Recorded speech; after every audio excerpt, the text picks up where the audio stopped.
And I would suspect that that really is one of your core teachings in the Emergence. Is it not? Could you speak a little bit about how that brought you to the concept of emergence? Well, yeah,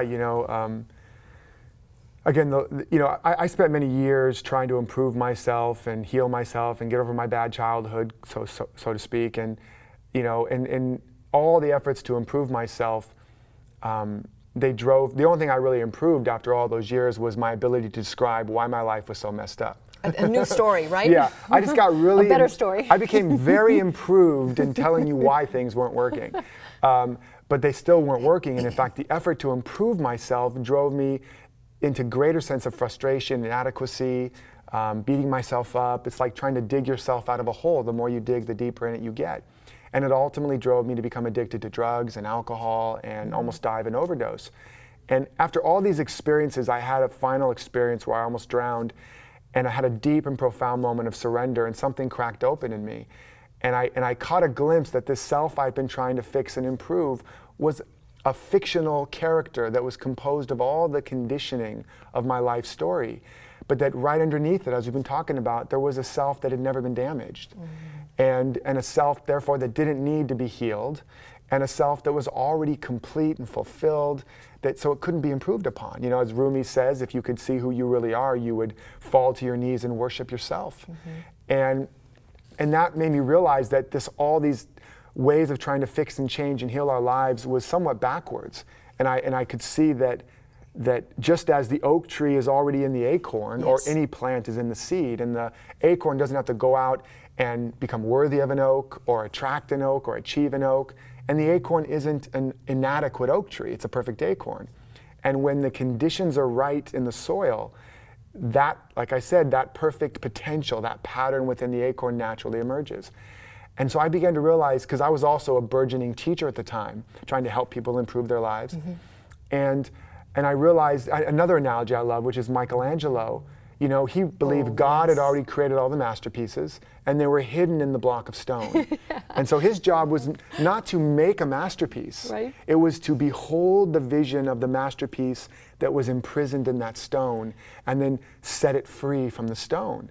And I realized, as I began to realize that this masterpiece was already in us, that my job with myself and with others was not to improve anybody, which is filled with judgment, but to behold the vision of the masterpiece that God had already placed in that block of mortal stone. The perfection that's already there. It's already there, and to create the studio, this environment, this relationship where I could help to set that free from them, to help them see it and to set it free.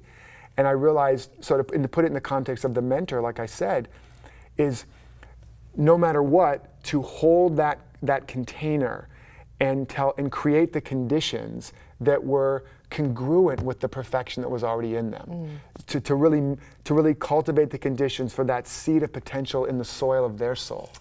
And to do it so much until they were able to be the gardener of their own life, and they could begin to cultivate the soil of their own soul. And there was a study done some years ago where these teachers that didn't know, it was a double-blind study, and they took students from the general population, and they were average students by any means, and they took them and put them into 3 categories. One, they said, these are some of the highest ranking students in the district. These are some of the lowest ranking, and then the other group, they didn't say anything, so that was the control group. And the teachers just believed what they were told. These are the best, these are average, or actually, I'm sorry, lower than average, and these are average.